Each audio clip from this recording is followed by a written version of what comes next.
Bienvenidos a una nueva inmersión. Hoy nos adentramos en un tema que apasiona a muchos, la educación. Sin duda. Y no vamos a hablar de cualquier tipo de educación. Ajá. Nos vamos a sumergir en el mundo de la pedagogía libertaria. Un tema fascinante y a veces controvertido, sí. Para guiarnos en este viaje tenemos las ideas de dos grandes referentes. Así es. Annie Pérez, doctora en educación, con su crítica a este modelo en su libro. Las falsas alternativas, pedagogía libertaria y nueva educación. Exacto. Y por otro lado, Philippe Mérieux, un reconocido experto en pedagogía. Lo que me parece súper interesante es que vamos a explorar esa tensión que existe entre la fascinación por la libertad en la educación y la necesidad de ciertas estructuras para que los niños se desarrollen plenamente. Totalmente. Prepárense para algunas sorpresas. ¿Sí? Porque vamos a descubrir que algunos enfoques de educación alternativa basados en la idea de la libertad podrían estar construidos sobre premisas cuestionables. Es como esa frase, no todo lo que brilla es oro. Empezamos con Annie Pérez. Me parece perfecto. Annie Pérez en su libro nos invita a un análisis crítico de la pedagogía libertaria. Ajá. Parte de la idea central de que el ser humano es bueno por naturaleza Sí. y que son las instituciones sociales las que lo corrompen. Entiendo. Ujú. Es como decir que nacemos libres y creativos, pero que el sistema educativo tradicional nos limita. Exactamente. Y es aquí donde Pérez lanza su crítica. Incluso los modelos de educación alternativa que se basan en estos ideales libertarios a veces se quedan cortos. Interesante. Introduce el concepto de despotismo de la dulzura para explicar esto. Despotismo de la dulzura. ¿Te imaginas un aula donde los niños parecen elegir sus actividades libremente? Pero en realidad las opciones que tienen están sutilmente diseñadas para llevarlos hacia resultados específicos. Claro, es como una libertad ilusoria. Justamente, es como si al intentar evitar cualquier tipo de imposición se termina imponiendo una forma de pensar o actuar sin que el estudiante sea consciente. Ya veo. ¿Y Pérez va más allá? Ajá. Cuestionando la idea de que los intereses y talentos de los niños son únicamente innatos. ¿A qué te refieres? ¿No se supone que todos nacemos con ciertas aptitudes? Sí, pero Pérez argumenta que esta visión ignora la influencia del contexto social y económico en el desarrollo de los niños.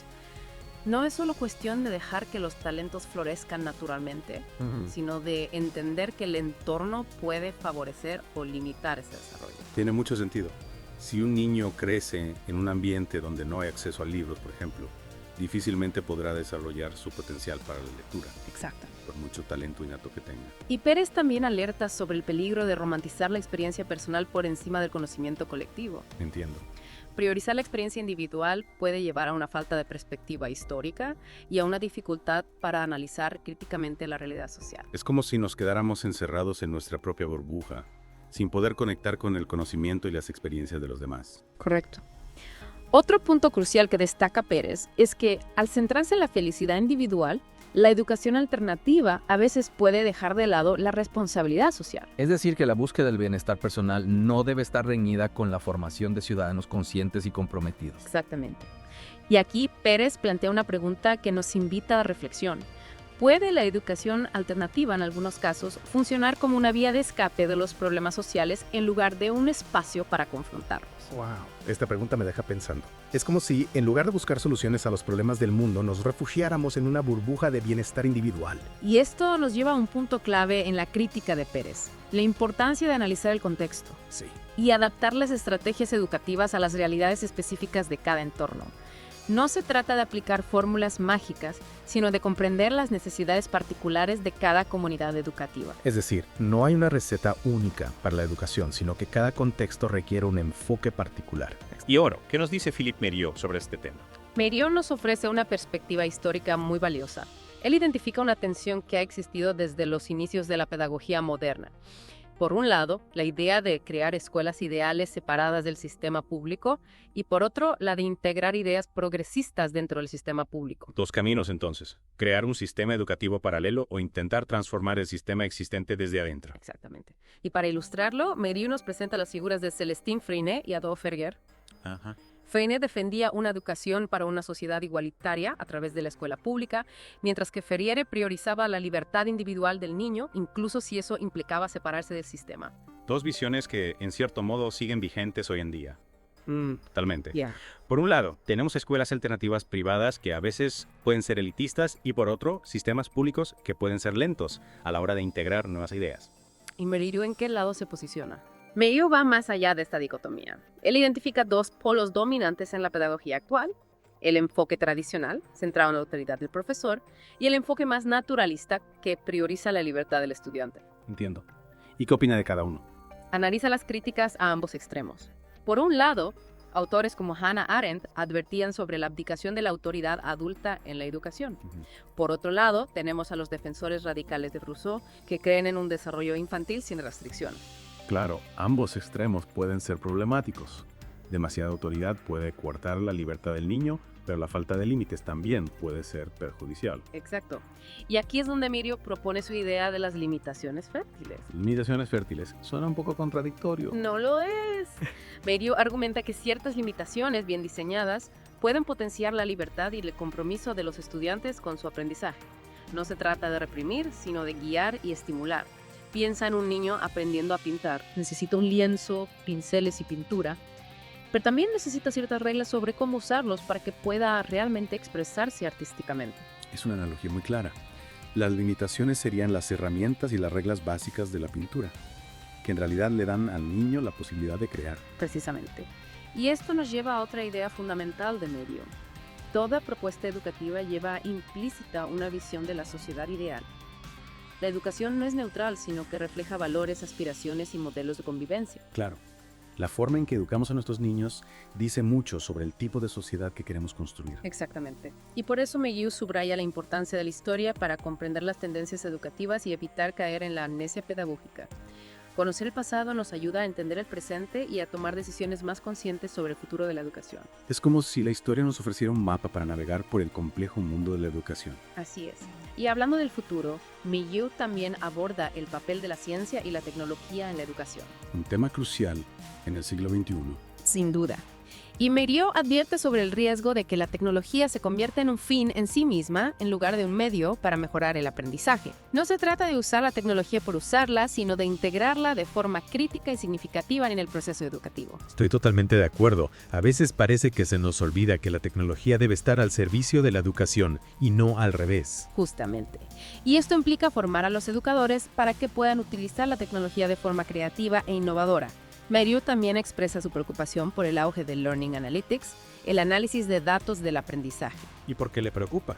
Teme que este enfoque pueda llevar a una visión excesivamente mecánica y basada en datos de la educación, dejando de lado aspectos fundamentales como la creatividad, la emoción y la interacción humana. Es decir, que la educación no se reduzca a algoritmos y estadísticas. Exacto. Merio nos recuerda que la educación es mucho más compleja y rica que eso. Si hablando de complejidad, ¿cómo podemos asegurar que la educación sea realmente inclusiva y equitativa para todos los estudiantes? Tanto Pérez como Merio abordan la cuestión de la inclusión y la heterogeneidad en el aula. ¿Y qué proponen?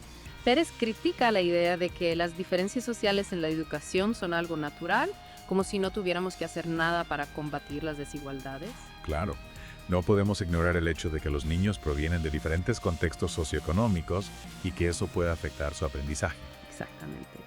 Merio, por su parte, nos invita a buscar un equilibrio entre la atención a las necesidades individuales de cada estudiante y la creación de un espacio de aprendizaje común para todos. Reconocer y valorar la diversidad sin caer en la segregación o la exclusión. Es todo un desafío encontrar ese equilibrio. Sin duda.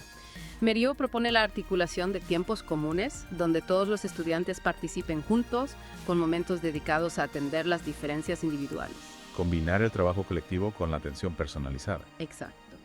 Y Merio también critica la idea de que la ciencia puede actuar como un árbitro independiente en las decisiones educativas. ¿A qué se refiere? Nos recuerda que la educación no es una ciencia exacta, sino una práctica social y política que está influenciada por valores, ideologías y contextos específicos. Claro, no podemos pretender que la ciencia nos dé todas las respuestas en la educación. Así es.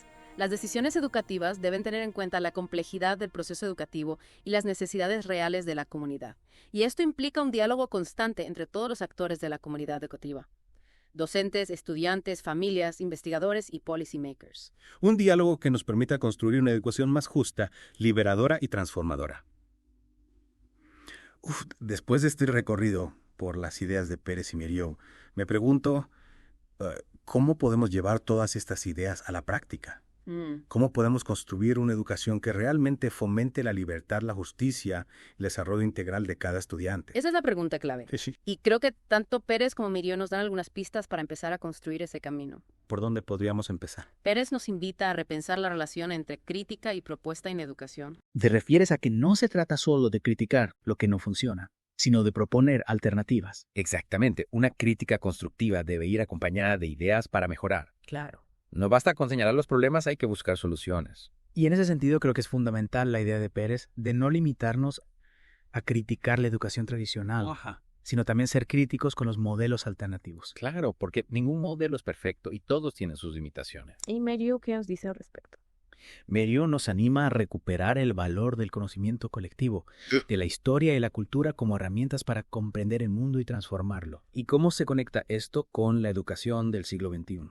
Aquí es donde la tecnología puede jugar un papel fundamental. Siempre y cuando se utilice de forma crítica y consciente, la tecnología puede ser una herramienta poderosa para conectar a los estudiantes con el mundo y ampliar sus horizontes. Pero siempre teniendo en cuenta que la tecnología debe estar a servicio de la educación. Por supuesto. Y no al revés. Exactamente, debemos formar a los docentes para que puedan usar la tecnología de forma creativa e innovadora, integrando las herramientas digitales en el proceso educativo de manera significativa. Mirió también habla de la importancia de fomentar en los estudiantes una actitud de búsqueda, de curiosidad, de cuestionamiento. Sí, pasar del deseo de saber al deseo de aprender. Cultivar una auténtica pasión por el conocimiento que vaya más allá de la simple acumulación de información. Esto implica un cambio profundo en la forma en que concebimos la educación. Sin duda hay que pasar de un modelo centrado en la transmisión de contenidos a un modelo que promueva la investigación, la experimentación y la construcción colectiva de conocimiento. En este nuevo modelo, el profesor ya no sería un simple transmisor de información. Exacto, sería más bien un guía, un facilitador, un acompañante en el proceso de aprendizaje. Y el estudiante se convierte en protagonista de su propio aprendizaje. Correcto, un agente activo que busca, explora, crea y comparte su conocimiento con los demás. Y hablando de compartir, creo que es fundamental la idea de Mirió sobre la cooperación y la solidaridad en el aula. En un mundo cada vez más individualista y competitivo, la escuela debe ser un espacio donde se fomente la colaboración, el trabajo en equipo y la construcción de un bien común. ¿Y cómo podemos evaluar el aprendizaje en este contexto? No se trata solo de medir el rendimiento individual, sino también de valorar la capacidad de los estudiantes para trabajar en equipo, para compartir sus conocimientos y para contribuir al desarrollo del grupo. En definitiva, creo que tanto Pérez como Mirió nos invitan a construir una educación más humana, más justa y más conectada con las necesidades del siglo XXI. Una educación que no se limite a preparar a los estudiantes para el mercado laboral, sino que los formes como ciudadanos críticos, creativos y comprometidos con la construcción de un mundo mejor. Y con esta reflexión llegamos al final de nuestra inmersión en el mundo de la pedagogía libertaria. Así es. Esperamos que las ideas de Annie Pérez y Philippe Mirió les hayan inspirado a repensar la educación. Y a imaginar nuevas formas de aprender y enseñar. Recuerden que la educación es un proceso en constante evolución. Sí. Y que todos tenemos un papel que jugar en la construcción de un futuro más justo y esperanzador. Hasta la próxima.